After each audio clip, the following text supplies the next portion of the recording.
이야기 고사성어 오늘은 호가 호위부터 보겠습니다. 어느 날 호랑이에게 잡혀 먹히게 된 여우가 이렇게 말했습니다. 내가 나를 잡아먹으면 너는 나를 모든 짐승의 우두머리로 정하신 천재의 명을 어기는 것이 되어 천벌을 받게 된다. 만일 내 말을 못 믿겠다면 당장 내 뒤를 따라와 봐라. 나를 보고 달아나지 않는 짐승은 단 한 마리도 없을 테니까. 그래서 호랑이는 여우를 따라가 보았더니 과연 여우의 말대로 만나는 짐승마다 혼비백산해서 달아나는 것이었습니다. 사실 짐승들을 달아나게 한 것은 여우 뒤에 있는 호랑이였는데도 호랑이 자신은 전혀 그걸 깨닫지 못했다고 합니다. 전국시대 기원전 초엽, 4세기 초엽에 초나라 선왕과 그 부하였던 강을의 간의 대화였습니다. 권력자에게 아부하며 그 힘이 마치 자기 것인 양 아랫사람들에게 위세를 부리는 것을 비유하는 말입니다. 여우호 거짓가, 범호 위험의, 호가 호위, 전국책에 나오는 말입니다. 네, 호연지기, 맹자에 나오는 말인데요. 넓을 호, 그럴련, 갈지, 기운, 기. 맹자의 설명에 따르면 이렇게 좀 어렵지만 이렇게 얘기를 했습니다. 호연지기란 요컨대 평온하고 너그러운 화기를 말하는 것으로서 이것을 기르면 광대무변한 천지까지 충만한 하게 되는 원기를 말한다. 이 기가 인간에게 깃들여 그 사람의 행위가 도에 부합하여 부끄러울 바 없으면 그 누구에게도 그러하지 않는 도덕적 용기가 생기는 것이다. 좀 어렵지만 쉽게 이야기하면 도에 뿌리를 받고 공명정대에서 부끄러움 없는 도덕적 용기다. 사물에서 해방되어서 자유롭고 즐거운 마음이다. 이렇게 얘기를 하겠습니다. 호연지기 맹자의 말입니다. 줄여서 호기라고도 하죠. 호기, 호연지기. 홍일점입니다. 불그롱 한일 점점. 송나라의 재상이었고 시인이었던 송나라 왕안석, 당송 8대가 중에 한 사람인데요. 그의 시 중에 이런 구절이 있습니다. 영성류 시인데 만록청중 홍일점, 많은 푸른잎 가운데 한 송이 붉은 꽃, 그다음에 동춘색 불수다. 사람을 감동시키는 봄빛이 많은들 무엇하리요. 그래서 많은 남자들 중에 오직 여자가 하나뿐일 때, 또는 여러 하찮은 것 중에서 단 하나 우수한 것 있을 때, 이런 거를 홍일점이라고 하고, 간혹 홍자를 청으로 바꿔서 여자들 틈에 남자가 있을 때 청일점 이렇게 이야기도 하긴 합니다. 화룡점정입니다. 그림화 용용 점점 눈동자정. 용을 그리면서 눈동자를 그려넣는다. 이런 뜻인데요. 남북조 시대에 장승효라는 사람, 그런 화가의 이야기입니다. 그날 장승효는 금능, 현재 남경인데요. 금능에 있는 안락사에다가 용을 그려달라는 부탁을 받았습니다.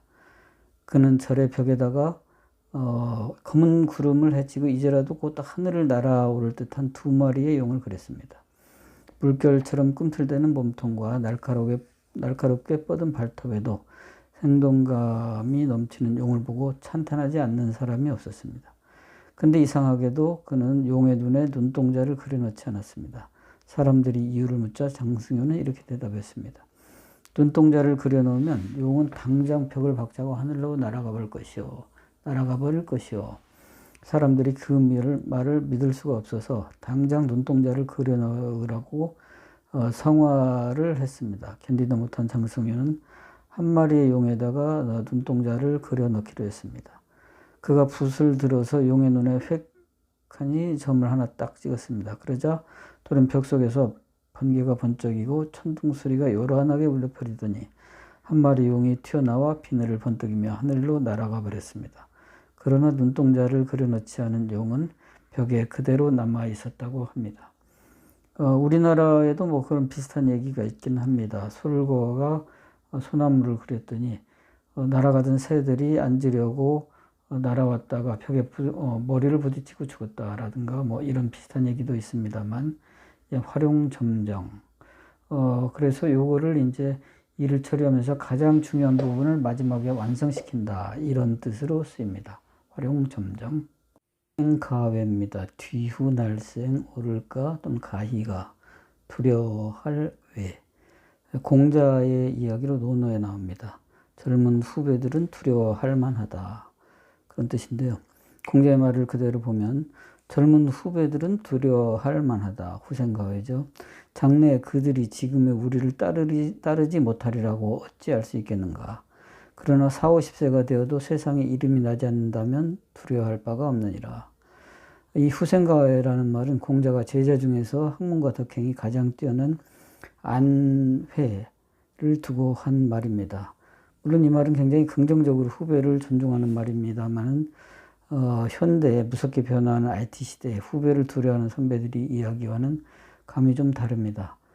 이태백의 시 중에 이제 이런 시가 있는데요. 순야연 도리원서라는 시가 있습니다. 거기에 부천지지자는 만물지 영려요 광엄자는 백대지 과객이라.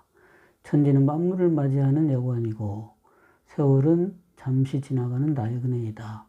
이런 건데 그 중간에 보면 군계 준수하여 개의해련이나 오인영가가 독참 강락이로다. 좀 써보겠는데요. 군계 준수. 여러 아우들은 아주 뛰어나서 개의해련. 여기서 얘기하는 거는 이제 사해련과 사령운이라는 시인의 얘기입니다. 사령운이 아주 유명한 시인이고 사해련도 아주 뛰어난 그 동생인데 아우들은 모두 준수해서 다 같이 사해련에 못지않은데 근데 오인영가가 독참강락이로다. 오인영가. 그러니까 내가 읊고 노래하는 것은 오인영가 홀로 사령운에게 부끄럽구나. 그래서 독참강락이다. 강락은 사령운의 호입니다. 그래서 군계준수 개의해련 오인영가 독참강락이다. 그래서 아우들은 아주 뛰어나서 참 훌륭한데 나 혼자 내 실력이 좀 부끄럽다. 이런 뜻입니다.